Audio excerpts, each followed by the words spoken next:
Olivia Carballo-Avilez is BSI's Cane Farmers Relations Manager. In this first sit down, she talks about her recruitment by BSI, setting up a new department, and then expanding it to meet the growing needs of farmers as the industry journeys to sustainability and increased productivity. She talks about being a woman in a male dominated industry and designing programs to increase women's participation and visibility as the industry moves forward. Well, in 2013, when the ASR group was doing the due diligence for the partnership with BSI at the time, I was at the Belize Sugarcane Farmers Association. Actually, we were working on a soil project and mapping project, and there, I think the leadership of ASR saw the importance of data and information from the farmer's perspective. And I was actually recruited to come and sort of bridge some of those activities that the farmers were doing with what BSI could be doing with farmers. And to be honest, one of my first tasks was to, along with Mark McLachlan, was to get the farmers together with BSI leadership as well to do a strategic development plan for the industry, which included both the cane part, the field part, and the factory part, as well as the logistics and supply chain, the entire supply chain. So that really was how I came to BSI. I had a 4 to 5 years experience as the environmental officer at Belize Sugarcane Farmers Association, where we worked together with the team then to uplift and maintain the fair trade standards for the Belize Sugarcane Farmers Association, which was the only cane farmers association at the time. I did a bachelor's degree in biology with education, and my passion really was the environment and conservation efforts, sustainability efforts. So prior to coming into the sugar industry, I was very much into conservation, the social marketing of conservation, how you change behaviors of practice that is needs to improve. And so fortunately, I saw an opening for environmental officer in the north. And so it's always the goal maybe of Orinjoaqueños to be able to work in your own district. So that brought me back home along with my husband and my family. Now, let's talk now. You move into a department that was non existent. Was it a challenge simply because you'd have to build something where there was nothing? Or did you look at it as, carte blanche to actually live your dreams to the fullest? Well, definitely I was a bit nervous because I was asking, okay, well, what am I really going to do? Is there a TOR? At that time, the farm manager acted as both farm manager of what is called the Cane Growing Project, CGP, and had some relationship with the association. But it was a post that was together. When I was recruited and had literally to create the TOR, I was also very excited because I thought of the potential that, listening to the farmer's perspective from where I was able to bring that, the needs and the concerns, and also match that with what the leadership at BSI was thinking. So definitely it was very exciting, but definitely also cautious because I wanted to make sure that there is a balance between that. No? Now, how did your stint at the BSCFA actually prepare you for the role as Cane Farmer Relations? Well, I think definitely working with the farmers, you learn a lot. I learned a lot from collaborating with them and seeing the challenges firsthand. Also listening to their perspective, of how really they saw the mill. And I was one of them there in a way, right? But I was able to also then come in here at BSI and really look at it now more objectively, but also from the perspective of what farmers would ask. And the work at BSCFA was very critical because it was about sustainability. How do we better our supply to BSI? And that has really come into perspective when I'm sitting on a desk trying to plan something for farmers. Obviously, our most important challenge is ensuring that what we're planning, we're able to execute. And once one farmer, I remember Mr. Gregorio Espirito, came to my desk at BSCFA, and he said, you know, what I like about your programs is it really takes the farmer into consideration. And he gave me one advice. He said, never plan something from off a desk, right? Because it won't work. And I have brought that with me. And definitely, yes, you have to plan it through a computer and through a process. But the first thing is to go out and look at the situation. What is the problem? Identify the problem. What are the knowledge and attitudes that need to be developed? You know, what are our farmers, what do they need to understand? First, how can we change attitudes? What values do we need to develop? And critical to this is identifying the barriers. What are the barriers? No one will do anything if there are too many barriers. We have to reduce the barriers, and we have to look at the benefits of how can we really ensure that our programs offer benefits.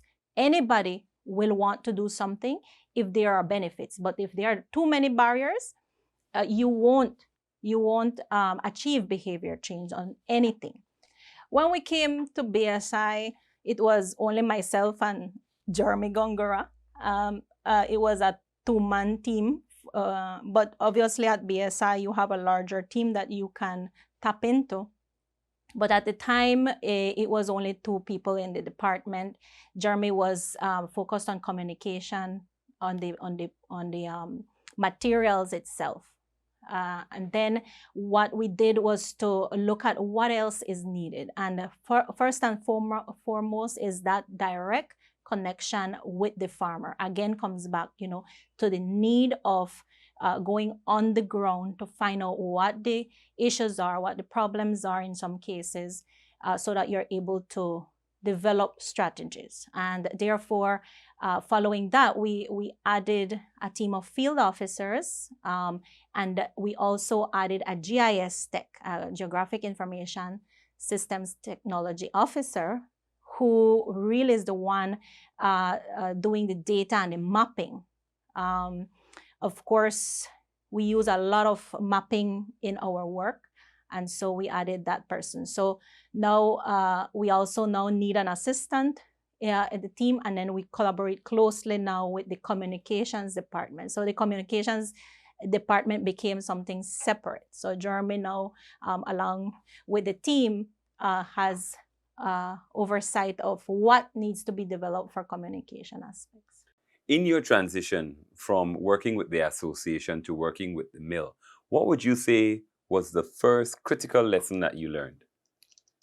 Ouch. I think the first lesson was, being called the enemy. I came from the farmers to BSI, and all of a sudden I'm seen as the enemy. On that area, I was seen as helping the farmer, trying to develop, but I haven't changed in person. But when I transitioned to a different umbrella per se, in this case, all of a sudden I'm seen as the enemy, because for some reason this animosity has been created between the farmer and the miller. And my question to myself was, well, why am I being called the enemy? What is so wrong with working for a company to try to bring to the farmer better programs and assistance in different areas and better ways of doing things. So why am I being called the enemy? And I think it stemmed from my experience, of course. It stemmed from misconceptions about the cane price and how that cane price is derived and how that formula works. And I remember thinking to myself, well, you know what? This is my opportunity. I have to verify, the information that it's being said on one side with the information that exists. And I went directly to the person at the time, que en paz descanse, Mr. Tony Sosa, who was the accountant that worked the cane price. And I said, Mr. Tony, show me the documents that you say, in this case, you BSI, say that you sent to farmers, because it is the perception of the farmers that BSI doesn't share documents. You don't share, yet is it in the commercial agreement. And he said, no, Olivia, I will show you everything. He was so patient. We sat for 2 hours showing me exactly how this process worked. And to my amazement, really, I was shocked to see the years and years of emails that go out to the association stating the contracts, the price of sugarcane by email, the shipping documents, the details on that. And I said, are you sure you send this to farmer? I am sure. Look, see, this is the signature of where they receive these things.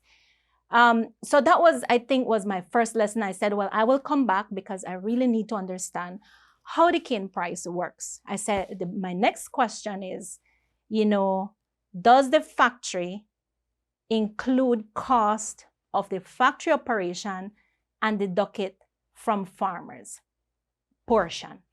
And he said, absolutely not. That is not so, but let's leave that for the next lesson.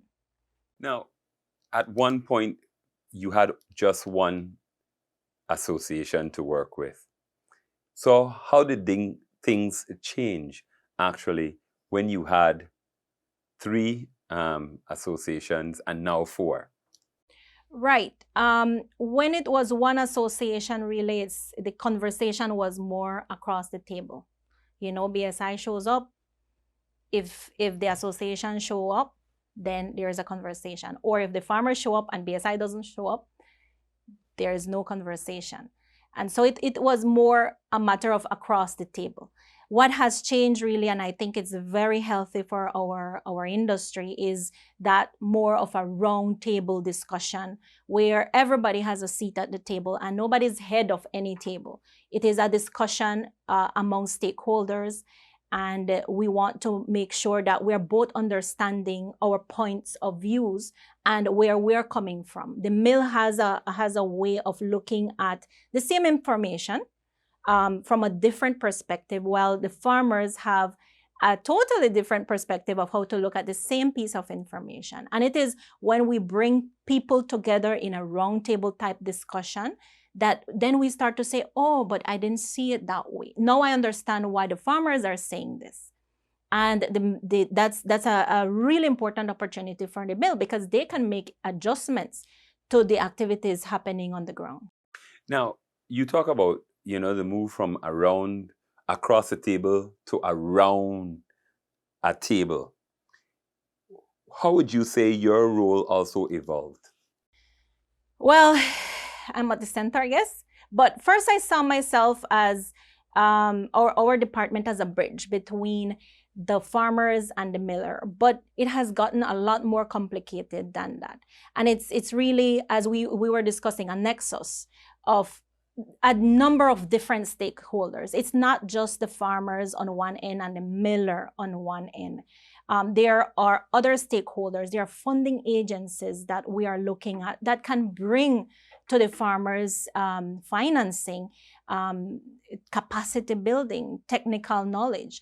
So you're now adding funding agencies. You're adding development agencies, technical development agencies. Then you have, of course, very key to this is the financing. That has really taken a lot of a process and learning lessons to really get down and have a deep dive of the financing and why farmers are so indebted in a way, and can't develop their productivity, the financing aspect of it.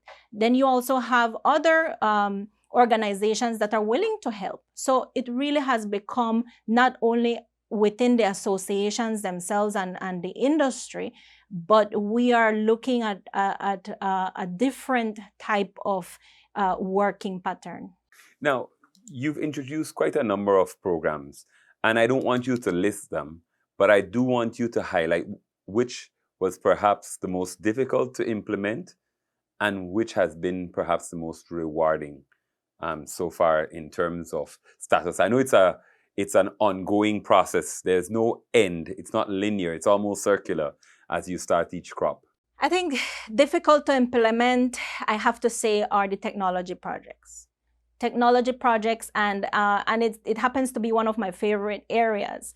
Not only technology in devices and the digital sort of technology, but also the farming technology, mechanical harvesting, changing from planting patterns. The farmers have a traditional way of planting pinchado, which means it's just stuck in the ground. And we're looking at ways in which you make furrows and bury the seeds so that it has a better root system. So for me, all the technology projects, although I'm excited about it and I want to implement it quickly, I have to take myself back a bit and be cautious of how we implement those projects. We have to look at what the barriers of the farmers are to address, to make that change. For one example, mechanical harvesting has been a neat one, a tough one, a successful one as well, because the barriers are physical. If the field has short rows, for example, you cannot implement that project, even though the farmer has the desire, has the potential in terms of financing. It's difficult to implement because of the physical barriers, and how you transform that takes time. So that has been, the technology ones have been the hard ones. And the most rewarding for sure has to be our work with women. No, you're a woman, you're coming in a very male-dominated industry in general, and now you have to go out and interface with men, farmers, and try to teach and break down the barriers that you spoke about. So let's talk a little bit about your challenges as a woman in your position, and then the programs that have evolved over time. Well, certainly, as a woman in a male-dominated sort of sector, I'm really lucky to work for an organization here at BSI and ASR Group that really embrace diversity. And they want to hear from you. So in that aspect, as a woman, it has been easier for me to bring my ideas to the forefront. But again, as a woman, you have sort of, will they actually take my advices, or do I think that they will see value in what I'm saying? Maybe I'm not a man, I'm not the guy in the suit, but I think it has been more about myself, having the confidence to voice my ideas, and to really also ensure that you're doing your research, you're talking to people to ensure that you have the right information to be able to share with the rest. As a woman also, you are a lot more emotional in your activities. So I think that has been a challenge to really ensure that your emotions are at a balance, and that you're not overly excited or too empathetic about certain matters, so that you're able to bring that balance. So of course, you want to make sure that, in my case, you put in a lot of passion in what you do, but also ensuring that you have that balance and making sure that you're building programs that are really objective and beneficial. The women programs. of course, when I came to BSI and even at BSCFA, you don't see a lot of women doing the activities. You know they are there, they're in the financing part of it, going to the banks, and they're in the background, but never at the forefront. And that was one of the things that I said, well, you know, we look at the list, at the kin farmer list, and we identify that we have 1,800 or more women in the kin farmer registry, the official registry. And I'm like, well, where are all these women? You know, how can we develop programs that they're interested in, maybe, or why are they not here? And we did an assessment, again going back to the source, to identify what the issues are. And we had an intern at the time, and Susie and the intern, Susana Castillo, and the intern then did a little survey with the women farmers, identified them, called them, going right down to their houses or wherever they are, to find out what is needed for them to participate in these activities. And I think the first thing that we discover when we ask them, well, why don't you come to the farmer field schools that CERD is offering, or to the meetings, or to the activities? And in some cases, it's really about transportation. You know, my husband has the vehicle all day, and so I don't have how to come, or I can't drive, and I don't have how to come, or the family doesn't have transportation to get, and the buses, the timing of when you do the meetings, we can't get the bus to be there on time. And so it was really looking at the barriers again. What are the barriers of why these women are not participating in the activities? And when you tweak that, then you see a lot of participation. And really, this second cohort for our Women Farmer Field School is overbooked in a way, because we have a certain capacity, and we're trying to ensure that we give the opportunity to all who applied for the training. Now, when you work with women, what would you say is perhaps your singular message to them? Because they're largely invisible. So what would you say is your singular message to them to make themselves be heard, and to create a safe space for them, first through your programs, but for them to actually build the confidence to step out? I think the message is more come to the table, because these ladies, when they're actually here, they have far more questions than it would have been a regular program. They have far more questions, and they have far more to say. And some of them even become teachers of the program and sharing. So the advice here is really come to the table, get engaged, come participate. It is when you participate that you can see all the potential that you have to offer. And in some cases, they also ask, you know, okay, well, the next level, I want to learn Excel because I want to be able to calculate these things.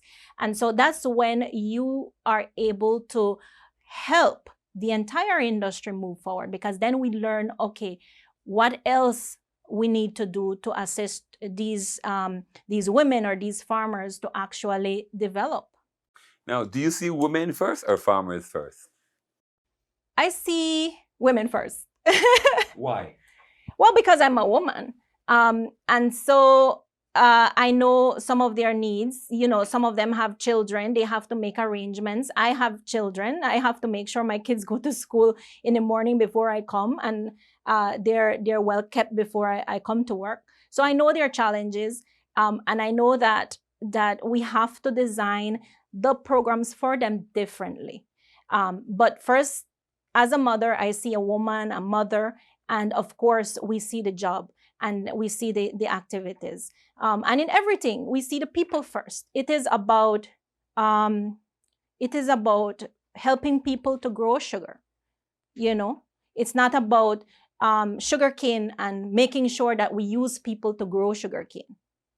It's the reverse. It's about growing people using the industry that we have and the resources that we have.